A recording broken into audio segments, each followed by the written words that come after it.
देखिए, हम लोग राज्यपाल की शक्तियां पढ़ रहे थे।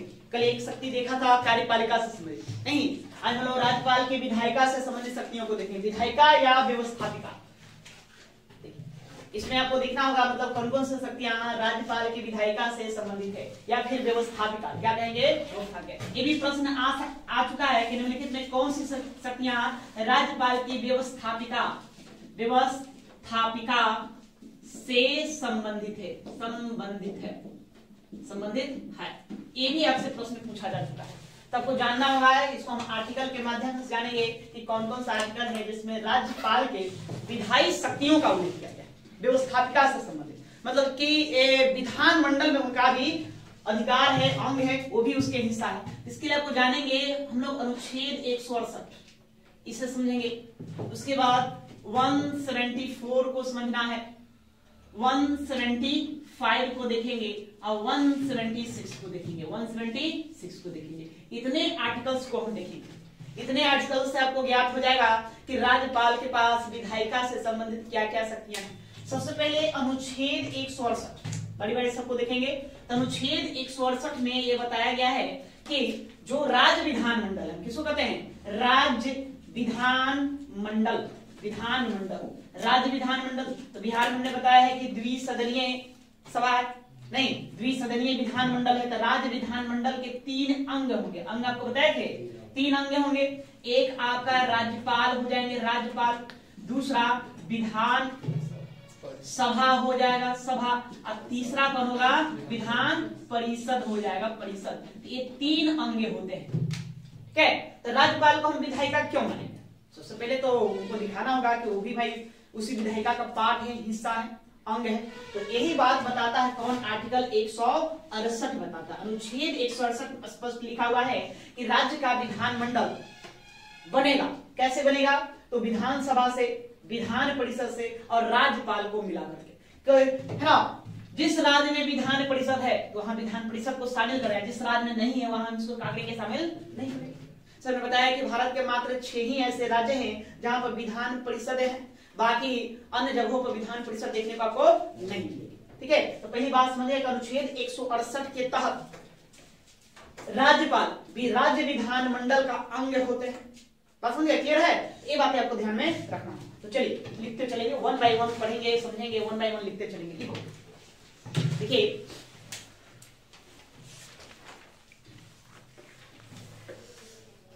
अनुच्छेद 168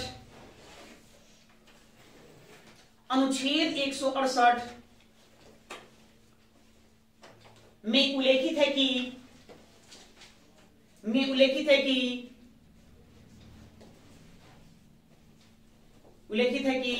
राज्य का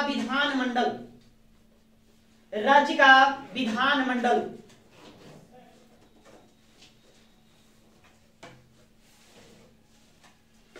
राज्य के लिख कर देंगे, राज्य के विधानमंडल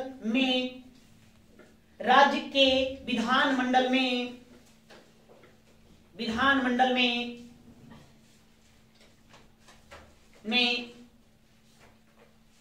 राज्यपाल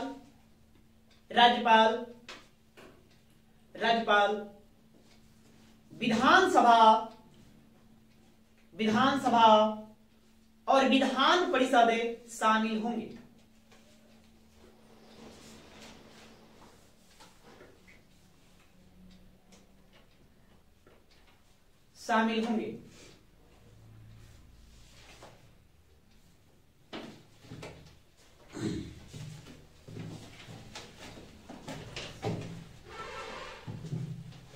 ठीक है, इतना क्लियर बात? अब आइए उसके बाद हम क्या बताए कि आर्टिकल आपको कौन सा देखना है, 174, 175, तीनों को पहले एक साथ देख लेते क्या कहता है, और 176, ये तीनों को आपको बात को समझना है, क्या बात है, कहता है क्या नहीं। देखिए, अनुच्छेद 174 कहता है कि राज्यपाल, है ना, सदनों का सत्र बुलाएगा और उसका सत्रावसान करेगा। राज्यपाल क्या करेंगे? सत्र बुलाना, इनका काम रहेगा सत्र बुलाना, और फिर इन्हीं का काम रहेगा सत्रावसान करना, दोनों शब्दों पर आपको गौर करना है। सत्र बुलाना, सत्रावसान करना, जानते हैं कि हमारे राज्य में यदि हम संसद की बात करें, किसकी बात करें, संसद की बात करें, तो संसद में एक वर्ष में 3 सत्र बुलाए जाते हैं। कितने? 3 सत्र बुलाए जाते हैं। उसी प्रकार से राज्यों की विधानमंडल में भी 3 ही सत्र बुलाए जाएंगे, 3 सत्र। वो 3 सत्र कौन कौन चलेगा? पहले एक आपका सत्र होगा ग्रीष्मकालीन, ग्रीष्मकालीन सत्र। सत्र मतलब बैठक नहीं। अब 243 विधायक है बिहार में, विधानसभा सदस्य, वो किस लिए है? राज्य का संचालन करने के लिए। तो राज्य का संचालन करने का आपको विधि बनाना होगा, विधि बनाना होगा, कानून लेकर आना होगा, या योजनाएं लेकर आना होगा, जन कल्याण हेतु, अधिक से अधिक लोगों का विकास हो, है ना, उस तरह से योजनाएं लेकर आना होगा।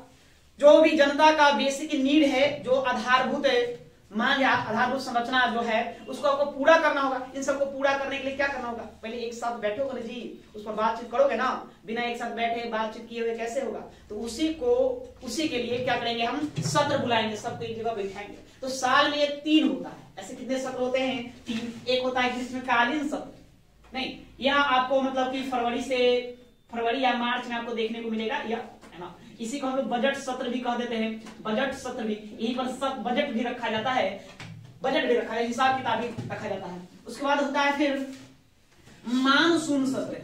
मानसून सत्र, मानसून समझ गए? तो मानसून मतलब बरसात के मौसम में होगा मानसून सत्र। और फिर तीसरा होता है शीतकालीन सत्र, शीतकालीन सत्र होता है। तो 3 सत्र हैं। अब इन तीनों सत्रों को आह्वान करने के लिए, बुलाने के लिए एक समय सीमा होना चाहिए। तो इसकी सूचना आपको कौन देंगे? राज्यपाल महोदय देंगे। अनुच्छेद 174 में स्पष्ट वर्णित है कि राज्यपाल सदनों का सत्र बुलाएंगे। सदनों का सत्र बुलाने का मतलब कि राज्य विधानमंडल, अगर जहां एक ही वो सिर्फ विधानसभा है तो सिर्फ विधानसभा का सत्र बुलाया जाएगा। जहां दोनों है तो दोनों का सत्र अपना बुला सकते हैं, या दोनों में से कोई एक का बुला सकते हैं, उनके ऊपर डिपेंड करता है। जरूरी नहीं कि मतलब दोनों का हम एक के साथ बुला दें, है ना, बारी बारी से भी बुला सकते हैं, या एक साथ ही बुला सकते हैं। अब बैठक अलग अलग चलेगा, ठीक है, बैठक क्या चलेगा? अलग अलग अपना चलेगा। तो बस आप इतना जानेंगे कि विधानमंडल का सत्र बुलाने का काम कौन करते हैं? राज्यपाल करेंगे। वो सत्र बुलाएंगे और उसका 17वां करेंगे। 17वां मतलब उसको समापन की घोषणा करेंगे कि हमें आज से बैठक यहाँ क्या होता है, समाप्त होता है। अपना आते हैं, स्पीच देंगे, अपना उसका 17वां कर देंगे। इतना बात समझ में आ गया?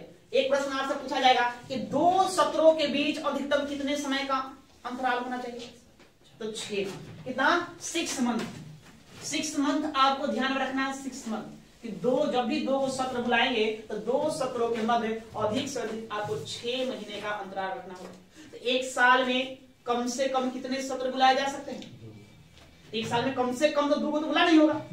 मान लेते हैं अब जून के महीने में जनवरी के महीने में हमने एक बैठक बुला दिया, तो अगला बैठक हमको हर हाल में कब बुलाना होगा? जून या जुलाई में बुलाना होगा। हर हाल में तो बुलाना होगा। अगर वो जनवरी में बुला दिया तो अगला हमको हर हाल में कब बुलाना होगा, है ना, जुलाई में बुलाना होगा। अधिक से अधिक 6 महीने का गैप रख सकते हैं। अभी ना क्या आप सदन को ही बंद कर देंगे, नहीं, सदन भी अस्तित्व में रहना चाहिए। इसलिए कहा जाए 6 महीने से ज्यादा का अंतराल नहीं होना चाहिए। 6 महीने ज्यादा का अंतराल हो गया तो दिक्कत होगा, नहीं, 6 महीने ज्यादा नहीं। हाँ, उससे कम आप बुलाइए, आप 3-3 महीने को बुला सकते हैं। ऐसे में 3 सत्र बताए कि यही 3 सत्र क्या होता है, चलता है, 3 सत्र चलता है। तो इसको आप है ना, ऐसे देखा जाता है अनिवार्य रूप से समानता कि तीनों सत्र प्रत्येक साल आयोजित किए जाते हैं। तीनों सत्र को प्रत्येक साल बुलाया जाता है ना। तीनों सत्र में बारी बारी से लोग बैठते हैं और अन्य मुद्दों पर अपना चर्चा करते हैं, अपनी अपनी बात रखते हैं, राय रखते हैं, जन कल्याण से संबंधित योजनाओं को लेकर आते हैं, कुछ ऐसे बिल पारित करते हैं। अभी देखा है भारत में अभी ट्रक ड्राइवरों के लिए बिल लेकर आए, भाई आपसे दुर्घटना हो जाता है, कोई मर जाता है तो 10 साल की जेल और 10 लाख रुपए जुर्माना होगा। तो कहाँ बना कानून? संसद में बना। अभी सत्र चला संसद में, वहां लोग बैठकर अपना कानून बना। या भले आप ट्रक ड्राइवरों को अच्छा ना लगा हो, चालकों को अच्छा वाली बात ना हो, ठीक है, उस तरह से बेहतर है भी नहीं, है ना, इतना कठोर कानून एक तरह से माना जाता है, लोगों ने हड़ताल कर। तो ये सब होते रहता है। तो 3 सत्र बुलाएंगे। आपको क्या याद रखना है? अनुच्छेद 174 में लिखा स्पष्ट वर्णित है कि राज्यपाल राज्य विधानमंडल का सत्र बुलाएंगे और उसका 17वां करेंगे। 2 सत्रों के मध्य अधिक से अधिक कितने?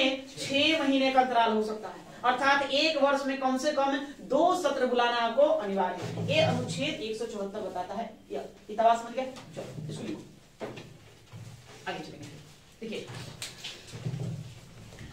आप लोग ऐसे लिखेंगे अनुच्छेद 174 या और इसके नीचे अपना पॉइंट डालेंगे।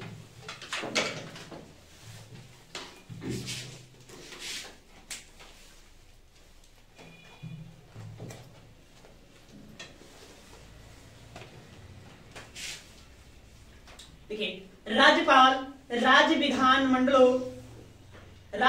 मंडल का सत्र बुलाता है। राज्यपाल राज्य विधान, वही बैठ जाओ, पीछे बैठ जाइए। राज्यपाल राज्य विधान मंडल का सत्र बुलाता है।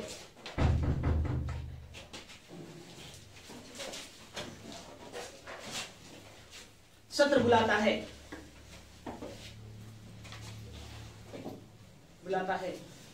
और 17 अवसान करता है। उसी में जोड़िए, और 17 अवसान करता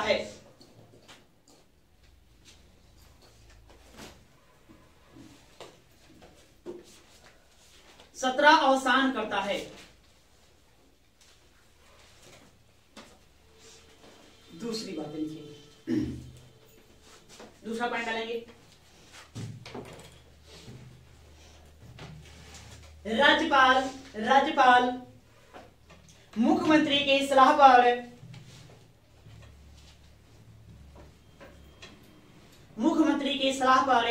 विधानसभा को विघटित करता है। राज्यपाल मुख्यमंत्री की सलाह पर विधानसभा को विघटित या भंग करता है। भंग करना भी लिख सकते हैं, भंग करता है।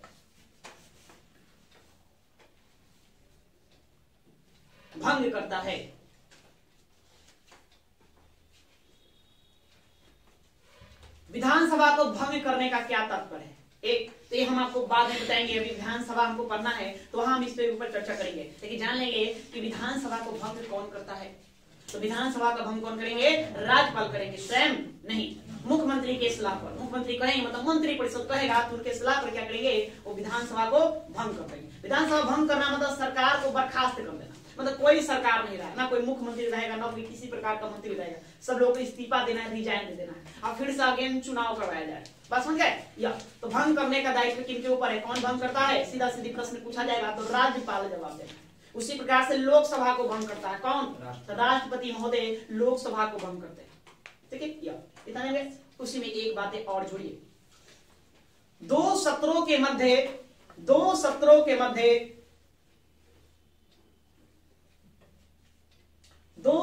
मध्य अधिकतम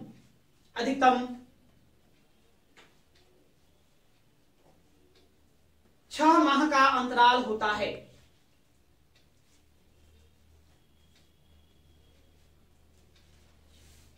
6 माह का अंतराल होता है, 6 महीने का अंतराल होता है गैप। अर्थात एक वर्ष में कम से कम कितनी बैठक? 2 कितने? 2 बैठक होगा।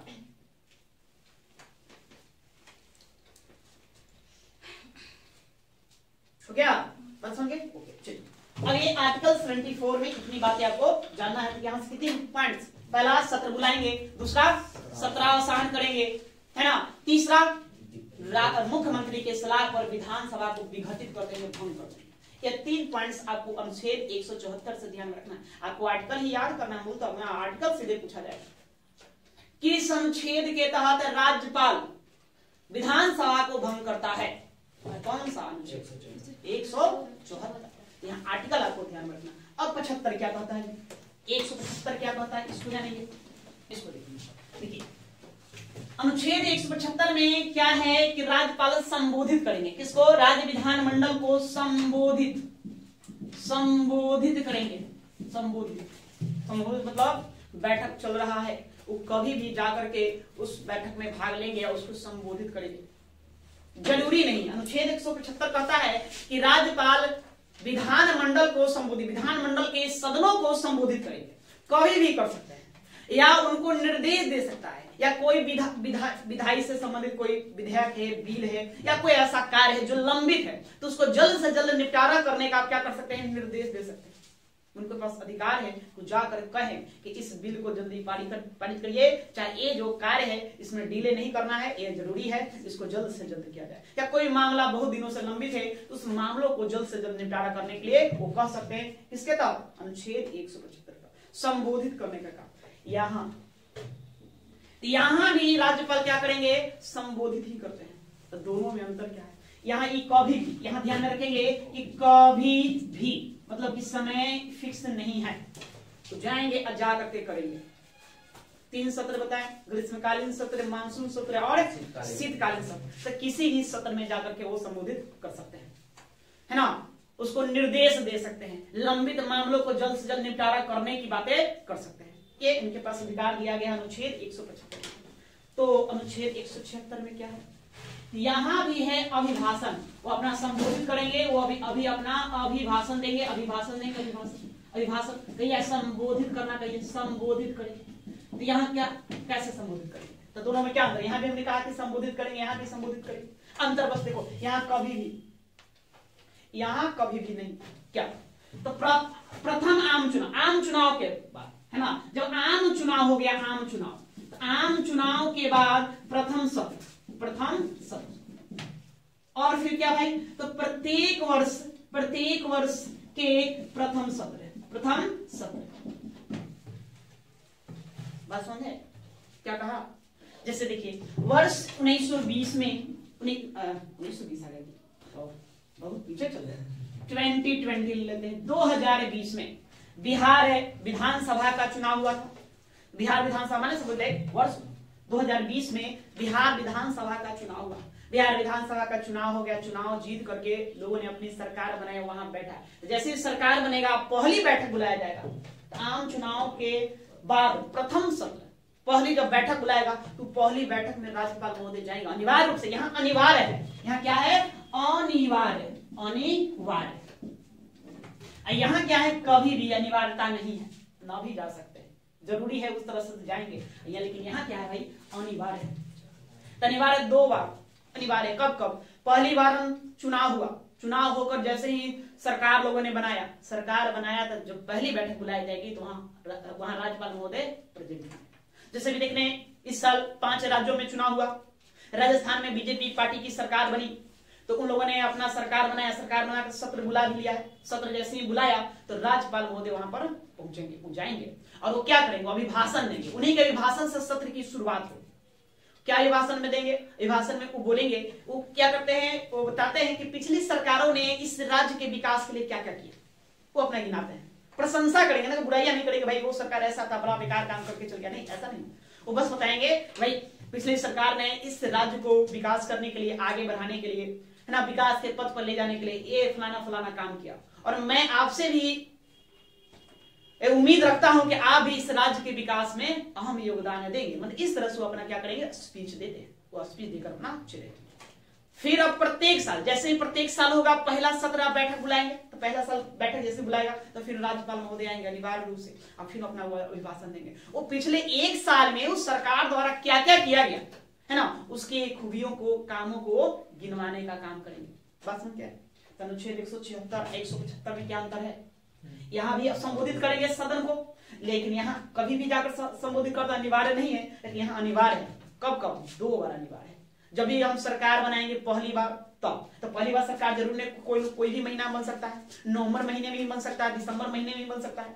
तो वहां पर जैसे ही पहली सरकार गठित होगी तो वहां जा करके उसको अभिभाषण देंगे, वहां पर उसको संबोधित करेंगे।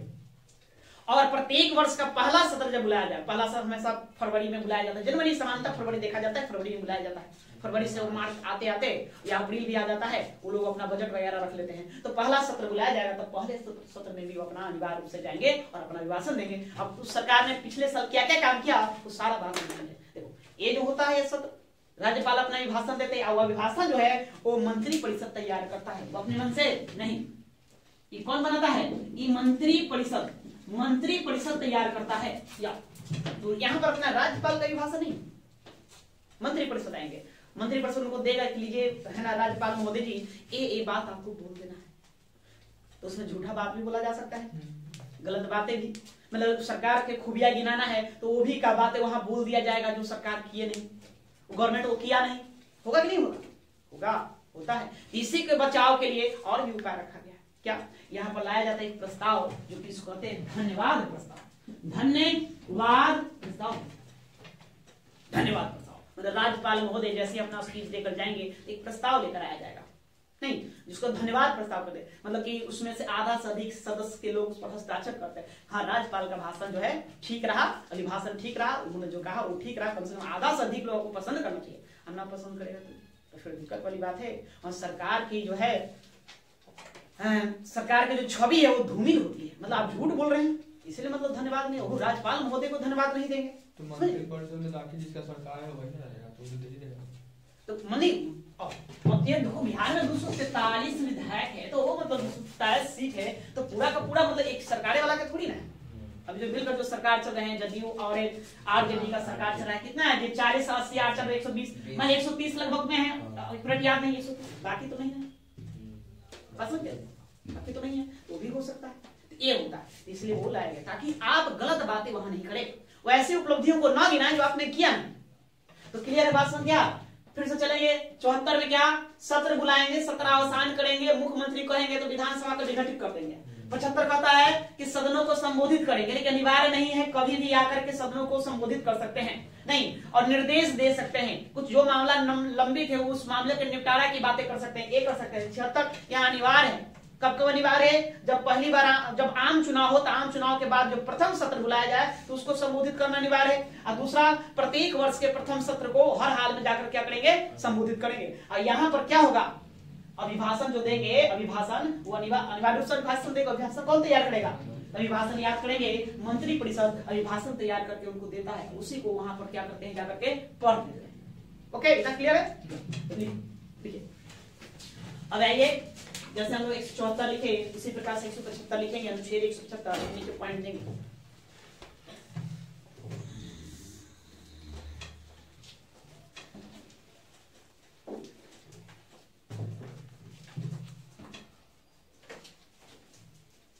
अनुच्छेद 175 क्या लिखे?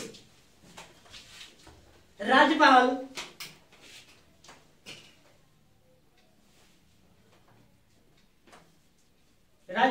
राज्य विधानमंडल के सदनों को या राज्यपाल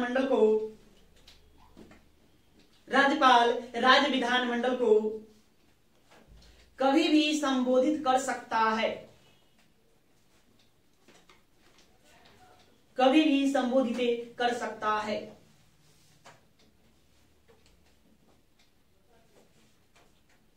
तथा राज्यपाल राज्य विधानमंडलों को कभी भी संबोधित कर सकता है, तथा किसी विधेयक के संबंध में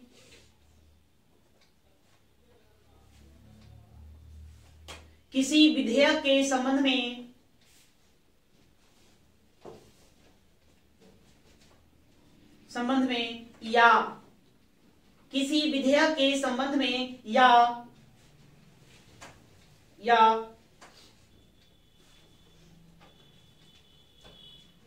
अन्य विषय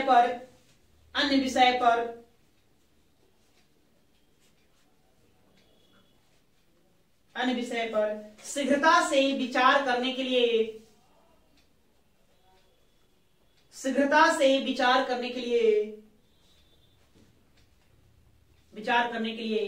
सदन को संबोधित कर सकता है, सदन को संदेश भेज सकता है, ऐसे लिखेंगे। शीघ्रता से विचार करने के लिए सदन को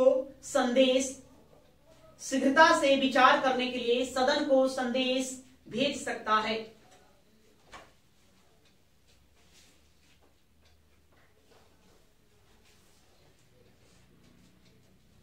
सदन को संदेश भेज सकता है, ठीक है? ये आर्टिकल 175। अब ये अनुच्छेद 176, आर्टिकल 176, अनुच्छेद 176।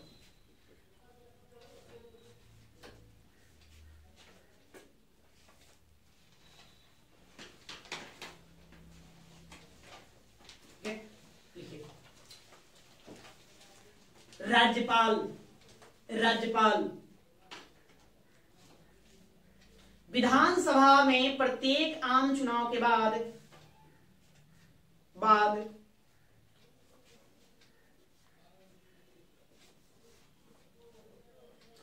राज्यपाल विधानसभा में प्रत्येक सत्र के बाद, प्रत्येक आम चुनाव के बाद, प्रत्येक आम चुनाव के बाद प्रथम सत्र या प्रथम बैठक, प्रथम सत्र के आरंभ में, प्रथम सत्र के आरंभ में तथा, प्रथम सत्र के आरंभ में तथा प्रत्येक वर्ष के प्रथम सत्र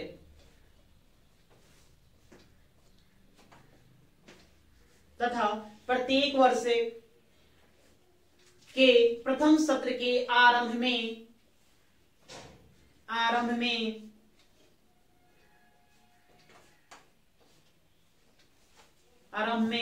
विधानसभा में विशेष अभिभाषण करता है, विशेष अभिभाषण करता है।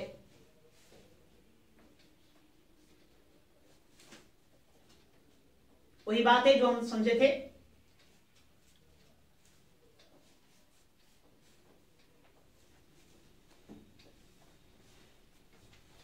नीचे एक पॉइंट आउट डालेंगे। दूसरा, राज्यपाल का अभिभाषण, राज्यपाल का अभिभाषण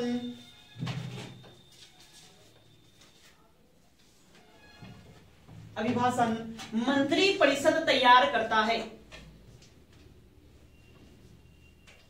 राज्यपाल का अभिभाषण मंत्री परिषद तैयार करता है।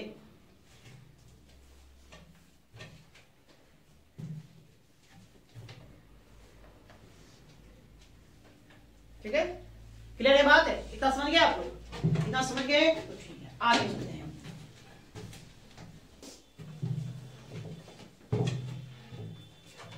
और क्या काम है ये तो आप काम जानेंगे। अब क्या, एक सदन आपका है विधानसभा, विधानसभा एक सदन ये है, और एक सदन है विधान परिषद, विधान परिषद। दो सदन है, जहां एक ही सदन है तो वहां तो अलग बात, जहां दो सदन है तो क्या होगा, यहां से विधानसभा से हम कोई भी विधेयक को पारित करें, विधेयक मतलब कानून बिल जो भी है वो पारित करके कहां भेज देंगे, विधान परिषद को देंगे।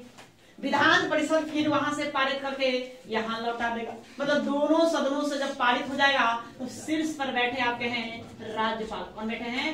राज्यपाल। तो वो विधेयक राज्यपाल के पास जाएगा। किनके पास जाएगा? राज्यपाल के पास जाएगा। तो राज्यपाल के पास विधेयक जाएगा तो क्या क्या करेंगे? धन्यवाद। तो राज्यपाल के पास हम भेज दें तो क्या करेंगे?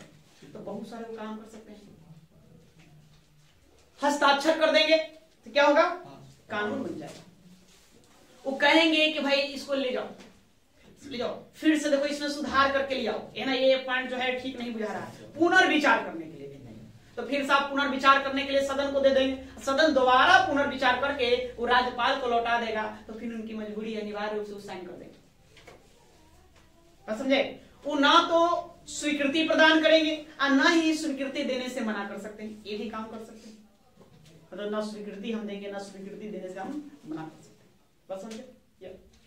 मतलब उसको अपने पास हम रख लेंगे चुपचाप से। और राज्यपाल को आपको कहने का अधिकार नहीं है कि कितना दिन में आप साइन करके दीजिएगा। ये वो बातें नहीं लिखा होंगे राज्यपाल महोदय कितने दिन में साइन करके देंगे। इसलिए चुपचाप से दराज खोलेंगे, दराज खोल के उसको डाल के छोड़ सकते हैं। तो क्या जितना भी विधेयक हम राज्यपाल के पास भेजेंगे क्या उस पर राज्यपाल को स्वीकृति देना अनिवार्य है? तो नहीं, वो बाध्य नहीं है। धन विधेयक को हम छोड़ दें। कौन सा विधेयक? धन विधेयक। तो धन विधेयक को छोड़ने के बाद जितने भी बिल होते हैं सब पर वो क्या कर सकते हैं? अस्वीकृति प्रदान कर सकते हैं। स्वीकृति प्रदान कर सकते हैं, अस्वीकृति मना कर सकते हैं साइन करने से। मतलब काम खत्म। स्वीकृति दे देंगे भाई, हस्ताक्षर मार देंगे तो कानून बन गया। वो दोबारा लौटा देंगे आप ही को, ले जाइए इसको पुनर्विचार करके ले आइए। कानून बनाया ठीक बुझा नहीं रहा, इसमें थोड़ा सुधार करो। जब फिर दोबारा सुधार करके राज्यपाल के पास भेजा जाएगा तो अनिवार्य रूप से फिर वहां साइन करना उनकी मंजूरी है। फिर वहां अनिवार्य रूप से क्या करेंगे? उसको हस्ताक्षर करेंगे, साइन करेंगे। ठीक है? या फिर उनके पास ये भी राइट्स है राज्यपाल के पास कि विधेयकों को अपने पास सुरक्षित रख सकते हैं राष्ट्रपति के निर्णयों के लिए। अनुच्छेद 200 में साफ साफ लिखा हुआ है कि राज्यपाल क्या कर सकते हैं कि कुछ विधेयकों को राष्ट्रपति के निर्णय के लिए सुरक्षित है, मतलब उनको समझ में ना आए। तो समझ में ना आने मेरी क्या बात है भाई, एक से एक वहां मैंने विधिवेता बैठा हुआ है, वहां स्पष्ट लिखा हुआ है कि उच्च न्यायालय के शक्तियों को कम करने से संबंधित यदि कोई विधेयक राज्यपाल के पास आता है तो उस विधेयक को राज्यपाल महोदय क्या करते हैं, राष्ट्रपति के पास भेज देते हैं। किसके पास? राष्ट्रपति के पास। अब राष्ट्रपति उस पर अपना विचार करेंगे, निर्णय लेंगे, जो भी निर्णय लेंगे वो निर्णय लेने के बाद फिर दोबारा राज्यपाल के बाद आता है, राज्यपाल के पास आता है। राज्यपाल 6 महीने के भीतर उसको फिर सदन में रखवा दे। बात क्लियर हुआ? नहीं हुआ क्लियर? ना हुआ, कोई बात नहीं, फिर से देखो, ठीक हो, पहले थोड़ा लिखो उसके बाद बता रहे हैं, हम लिख देते हैं बोल पर। राज्यपाल विधानमंडल द्वारा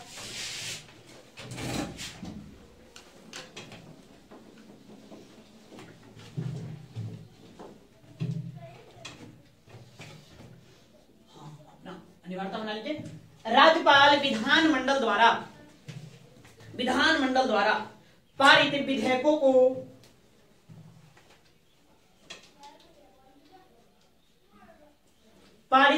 को स्वीकृति देते हैं।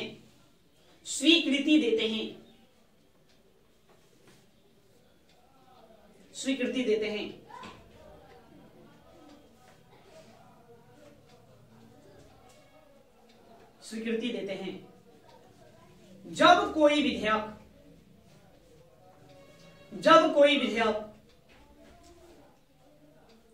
राज्यपाल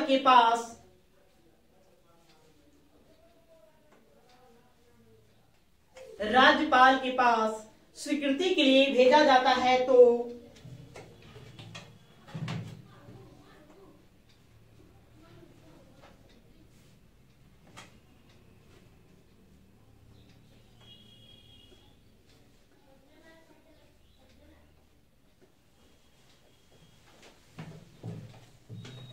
राज्यपाल के पास स्वीकृति के लिए भेजा जाता है तो डैश होगा, वहां डैश।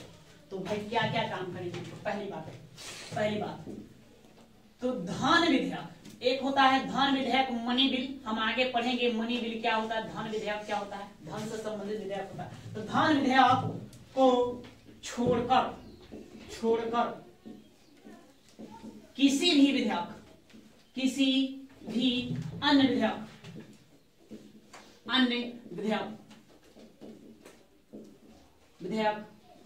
पर स्वीकृति देने के लिए बाध्य नहीं है। स्वीकृति देने के लिए बाध्य नहीं है।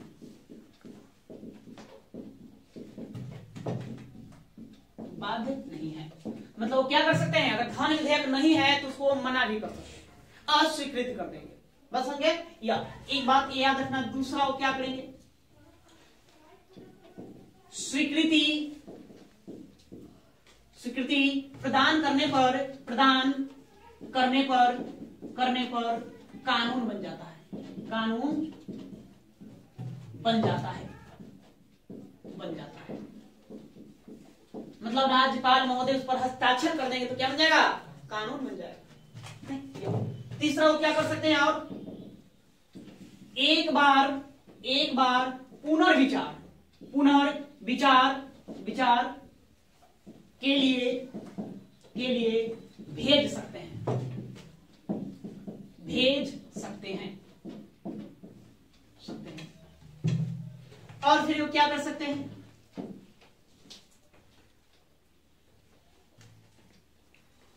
कुछ विधेयकों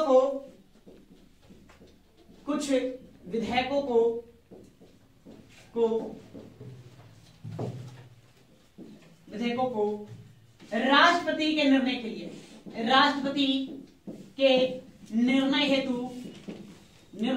हेतु सुरक्षित रख सकता है। सुरक्षित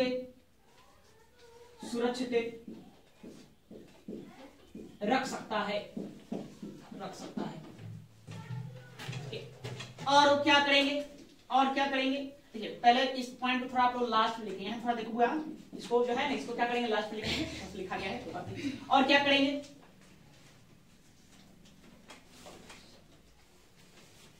ना स्वीकृति प्रदान करता है और ना ही स्वीकृति देने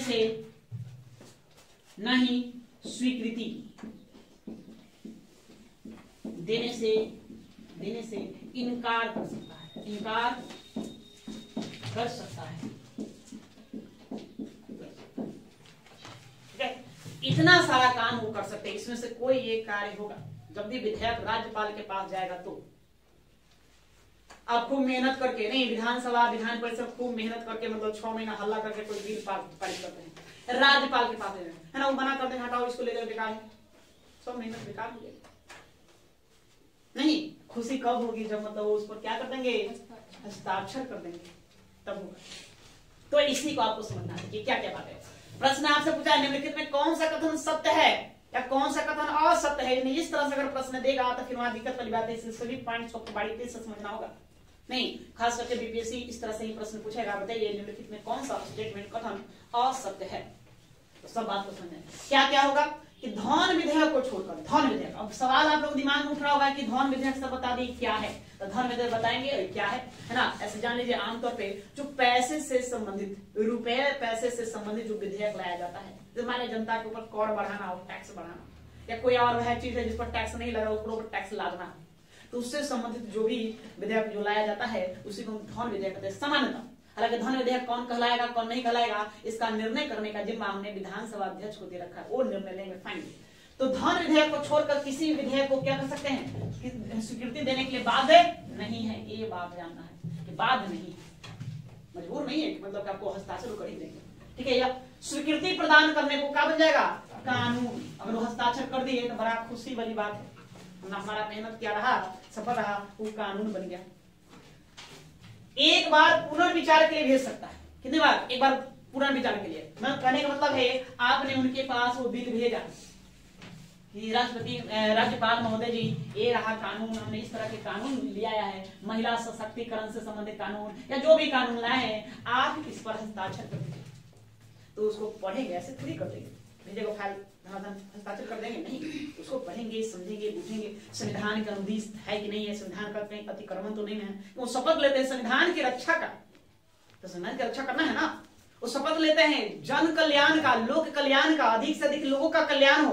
तो ऐसे कैसे लोगों का कल्याण खाली कहने से हो जाएगा, तो उस पर वो काम करेंगे, तो उसको पढ़ेंगे तो ठीक है कि नहीं है ना। उनको मान लेते हैं ठीक नहीं लगा, सीधे मना कर दिए, अच्छा लगा साइन मार दिए, ठीक है, लेकिन कुछ कुछ पॉइंट जो है वो गलत है, कुछ जो उसमें नियम है, शर्तें हैं, वो जो गलत है, तो उसको दोबारा आपको भेज देंगे, ले जाओ पुनर्विचार करो।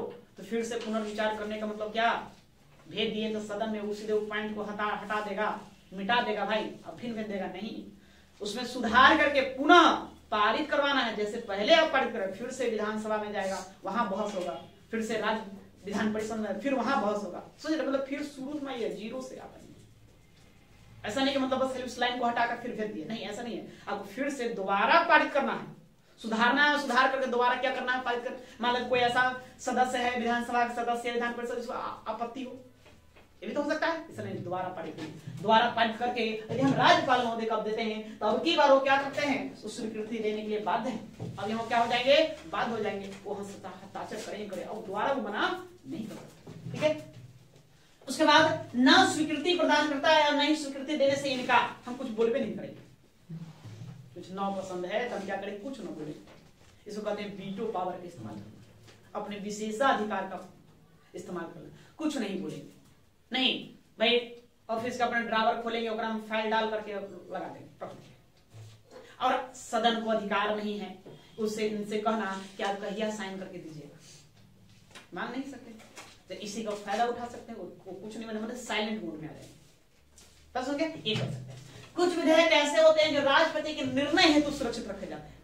राज्यपाल महोदय को क्या करेंगे, किनको पास कर देंगे, राष्ट्रपति के पास जाइए, वहां जाएगा और राष्ट्रपति महोदय उस पर वो अपना देखेंगे, वो महामहिम, देश के महामहिम है, वो अपना निर्णय लेंगे क्या सही है क्या गलत है, और वो जो निर्णय लें वही फिर दोबारा राज्यपाल के पास आ जाए, और राज्यपाल 6 महीने के अंदर फिर इसको कहां रखवा देंगे, सदन में रखवा देंगे।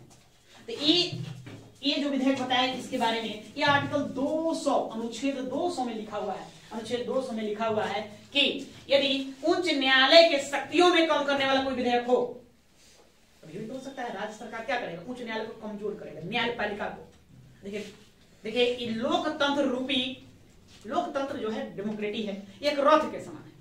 ये रथ में 3 घोड़ा लगा हुआ है। कितने? 3 घोड़ा। ये लोकतंत्र रूपी रथ में 3 घोड़े हैं, एक कार्यपालिका है, एक विधायिका है, एक न्यायपालिका है, 3 घोड़ा। तो तीनों घोड़ा का सही ट्रैक पर दौड़ना होगा। एगो दाएं भागेगा, एगो बाएं भागेगा, तो कैसे चलेगा? फिर तो रथ तो उलट जाएगा ना। तो 3 है, तो तीनों को ठीक ठाक रहना चाहिए, तीनों को अपनी अपनी शक्तियां, तीनों को समान शक्तियां मिलनी चाहिए। सेपरेशन ऑफ द पावर, शक्तियों का पृथक करना, ये तो लोकतंत्र का है ना सबसे अच्छा स्वरूप देखने को मिलता है कि शक्तियों का यहाँ बंटवारा कर दिया गया है। किसी एक व्यक्ति के हाथों में शक्ति नहीं दी। पहले राजतंत्र, राजा ही सब कुछ, सिंहासन पर बैठ के कह दिया हाँ इसको फांसी लटका दो, तो फांसी। चोरी करके ऐसा हजूरी चोरी किया था, आज कोई बात नहीं, जाने दो, है ना, इतने 1000 सरफे दे दो, दे दिया। वो राजतंत्र था। एक लोकतंत्र, एक डेमोक्रेसी। डेमोक्रेसी में है ना शक्तियां एक व्यक्ति के हाथों में नहीं है, सबके पास है। तो कब देखिए होता क्या है, विधायिका जो होता है, विधायिका कार्यपालिका मतलब कि मुख्यमंत्री, मंत्री परिषद, वो चाहता है कि हम ताकतवर हो, हमेशा चाहेगा कि हम क्या हो, पावरफुल हो, ताकतवर हो। तो न्यायपालिका की शक्तियों को कम करने का प्रयास करता है, कई तरह के बिल विधेयक लेके आता है न्यायपालिका की शक्तियों को कम कर दे। अब देखिए केंद्र स्तर पर देखेंगे तो इसको लेकर बड़ा विवाद है रहना, न्यायाधीशों की नियुक्ति की प्रक्रिया को लेकर बड़ा विवाद चलता है। और अभी कॉलेजियन प्रणाली के तहत न्यायपालिकों की न्यायाधीशों की नियुक्ति की जाती है, अक्सर वहां झगड़ा होते रहते हैं। वर्ष 2014 में बीजेपी के एनडीए की जब पहली बार इस बार सरकार बनी थी, तो उन्होंने पहला विधेयक लिया न्यायपालिका के ऊपर कि न्यायपालिका में न्यायाधीशों की नियुक्ति हम इस प्रकार से करेंगे। उसके लिए उन्होंने बनाया एनजैक। क्या बनाया? एनजैक बनाया था। एक कमेटी का गठन किया जिसका नाम था एनजैक, है ना, नेशनल जजेज अपॉइंटमेंट कमेटी, राष्ट्रीय न्यायाधीश नियुक्ति समिति करके एक अधिनियम है। उसने बताया कि फलाना फलाना व्यक्ति मिल करके तय करेगा कौन जज बनेगा, कौन जज नहीं बनेगा ना।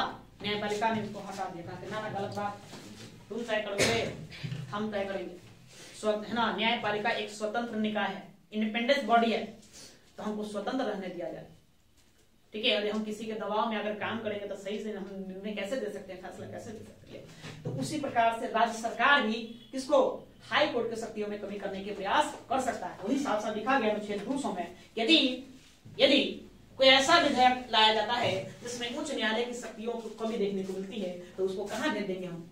राज्यपाल राष्ट्रपति के पास भेज देंगे कि आप तय करिए क्या सही है क्या गलत है, जैसा निर्णय लेंगे वैसा होंगे। तो बात समझ गए कि कितना कितना काम होगा, ये सारी कामें होंगी। तो एक काम करो, अब नीचे से लिखो, इसको लास्ट में लिखे थे, चलिए नीचे लिखे, एरो बनाकर चाहे जैसे करके लिखो। देखिए अनुच्छेद 200 में, अनुच्छेद 200 में 200 में यह स्पष्ट उल्लेखित है कि, यह स्पष्ट उल्लेखित है कि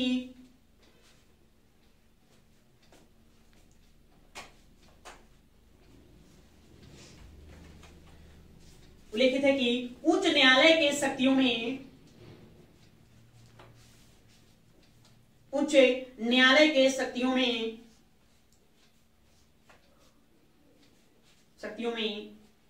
कमी, उच्च न्यायालय के शक्तियों में कमी करने वाला विधेयक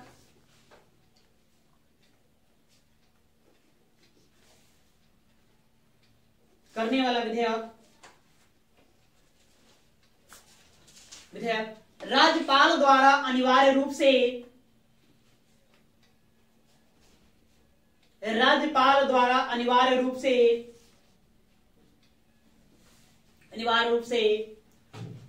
राष्ट्रपति के निर्णय हेतु भेजा जाएगा। राष्ट्रपति के निर्णय हेतु भेजा जाएगा।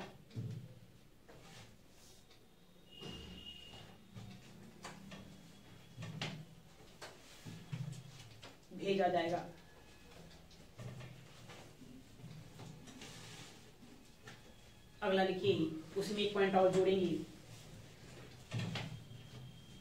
अनुच्छेद 201 में अनुच्छेद 201 में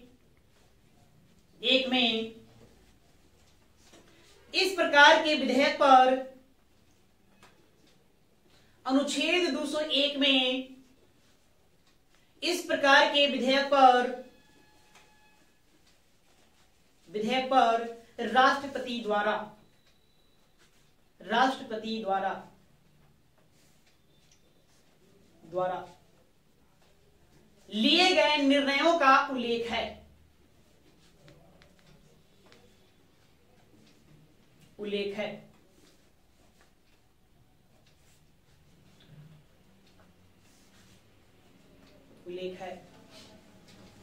लिए गए निर्णयों का उल्लेख है। राष्ट्रपति द्वारा विधेयक वापस भेजे जाने पर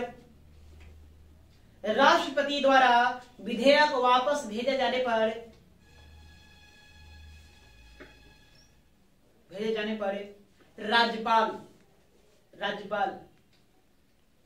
इसे 6 माह के भीतर 6 महीने के अंदर 6 महीने के अंदर लिखो या 6 माह के भीतर लिखो, एक ही बात है। 6 महीने के अंदर सदन में रखवाएगा।